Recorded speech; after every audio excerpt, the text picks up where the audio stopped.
دنیا کی سب سے بڑی ایپل کمپنی کا مالک اسٹیو جابز، جو کہ ایک ارب پتی تھا، $7 ارب کا سرمایہ چھوڑ کر 56 سال کی عمر میں لبلبے کے کینسر کے باعث مر گیا، اور مرنے سے قبل بستر پر اس کے آخری الفاظ یہ تھے: اس لمحے مرگ الموت میں مبتلا بستر پر لیٹے ہوئے اپنی ساری زندگی کو دہراتے ہوئے مجھے احساس ہوا کہ میری ساری حیثیت اور مال و دولت جو میرے پاس ہے،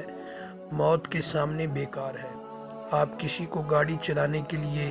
یا پیسہ کمانے کے لیے تو نوکری پر رکھ سکتے ہو، لیکن آپ کسی کو اس لیے کرایہ پر نہیں رکھ سکتے کہ وہ آپ کی بیماری کا بوجھ اٹھائے۔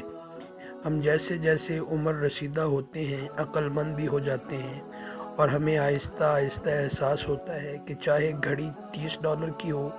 یا $300 کی ہو، دونوں ایک جیسا ہی وقت دکھاتی ہیں۔ چاہے آپ $1.5 لاکھ کی گاڑی چلائیں یا $2000 کی، سڑک اور فاصلہ ایک ہی رہتا ہے،